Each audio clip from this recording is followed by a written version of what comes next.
welcome. Have a seat. Brent Christensen? Yes. Great. Well, welcome to our interview. Tell me about yourself. Well, I am a professional land surveyor with over 25 years of experience. My expertise is boundary law, and I am gifted with the ability to quickly assess and solve boundary conflicts, as well as to explain the principles of boundary law to clients. I am now interested in becoming a mediator in the area of boundary dispute resolution, where I can use my valuable talents to help landowners avoid costly litigation. Very good. Well, tell me about a time you showed initiative. What prompted you to get started and what were the results? A time that I can recall recently where I feel like I showed initiative was in the area of professional development. As a professional land surveyor, I am required to be licensed by the state to practice land surveying. I began my licensing in the state of Utah, but after some time I quickly realized that it would be beneficial to me to be licensed in more than one state. That would require an enormous amount of effort on my part. It would require me to go back to school and to take many difficult tests in many other states to reach this goal. I did go back to school. I sacrificed many hours and studied very hard and took many tests, and now I am licensed in many states beyond the state of Utah. No one required me to do this. My company did not ask me to do this. This was my own initiative, and I accomplished the goal, and now I am much more valuable to you as a company as to myself because I took the initiative to do this. Excellent. What was the most useful criticism you ever received from an immediate supervisor, and how did you embrace this feedback and achieve a positive outcome? One that I can recall that is fairly recent is in association with, of course, my job. I have recently been involved quite heavily in the area of quality control. And in my former job, place of employment, I have to follow strict protocols as far as quality control is concerned. There was one particular instance when I failed to follow protocol exactly the way that I was supposed to, and it was pointed out to me, and I had to be held accountable for that. No one likes to be told that they made a mistake, and it's hard for many people to perhaps accept criticism. I'm not necessarily any different, but I quickly set aside my own disappointment in myself, and I created a plan to help me avoid making that same mistake in the future. I presented this plan to my supervisor, and it was approved, and because of my action in the way that I responded to this criticism, not only has my supervisor become more trusting of me and has greater respect for me, I simply am better at what I do at this particular aspect of my job. Great. Tell me about a time when you didn't agree with a corporate strategy or initiative. What was the strategy? Why didn't you agree with it? And what did you do? As a professional land surveyor, I often work for companies that also include non-professional surveyors. They could be engineers, they could be anyone that does not necessarily have a good understanding of my profession. This is the context for answering this question. Because of this, oftentimes there are corporate decisions that are made to outsource the very work that my profession does as a professional land surveyor. I don't agree with those strategies. I feel like my profession is very valuable, and I feel like my profession has much to contribute to the overall success and profit of a company. I have been discouraged in the past when decisions have been made to outsource the work that my profession does, but I have more recently decided that instead of simply bemoaning those types of decisions, that I would be the one to make a difference.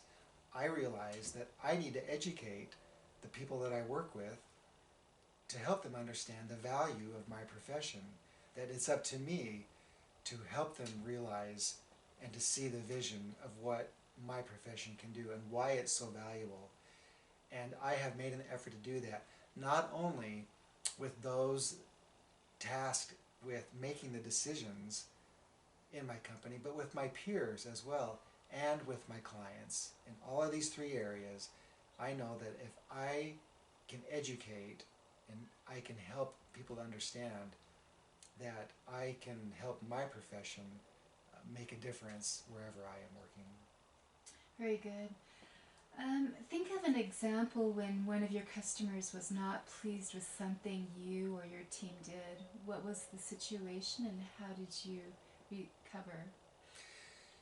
Probably in my profession, the times when a type of criticism or any criticism occurs the most is in terms of a deadline. As a professional land surveyor, I'm involved in many projects, and those projects have deadlines. And I realize and understand that my clients have great needs, and they can sometimes have many decisions that have to be made based on these deadlines, and they can be very upset when a deliverable is not delivered on time. Therefore, that's an example of times when I have a criticism. I have learned over the years that although clients can be very demanding, they can have many needs, they can get upset when those needs aren't met, they are also very forgiving most of the time. And if I, at any time, have any indication that a deliverable might be slightly late or might have some kind of complication, I have learned that the sooner I contact my client and explain to them what is happening and the reason why, the more likely they are to forgive and to move on and to remain a valuable client. That's what they appreciate. They will understand that sometimes there are hitches, but if I contact them, they will understand. Right. Well, describe a time when you elevated the level of value you brought to a customer over time. How did you accomplish this?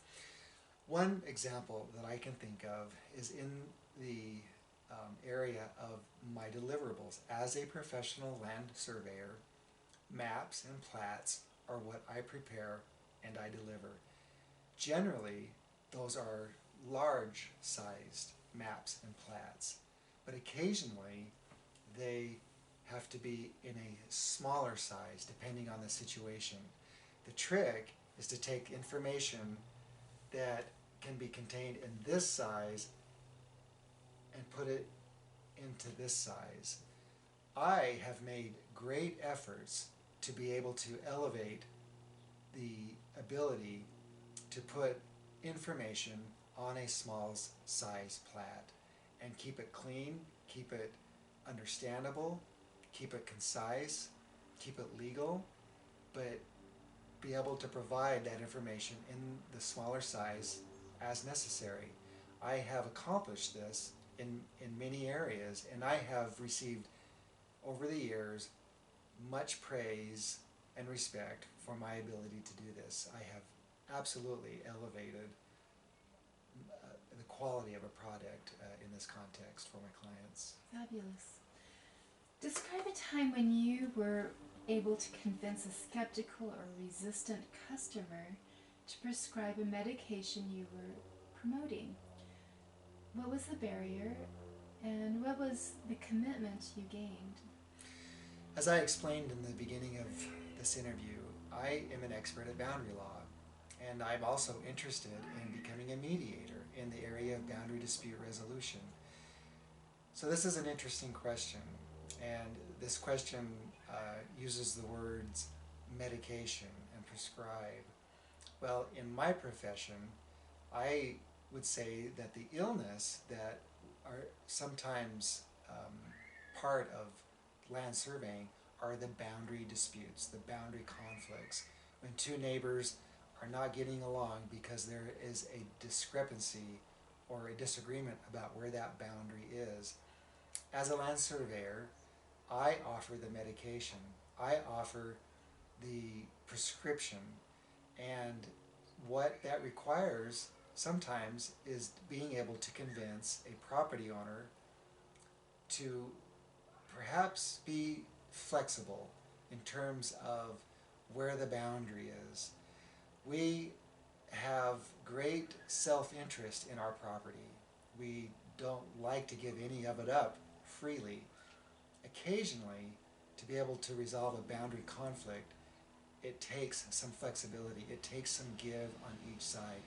I have, over many years, had the opportunity and have successfully been able to convince boundary owners, property owners, to resolve boundary disputes by the information, by the suggestions, by the facts, and by the wisdom that I have provided in those situations. That's the medicine that I have been able to prescribe myself in these situations.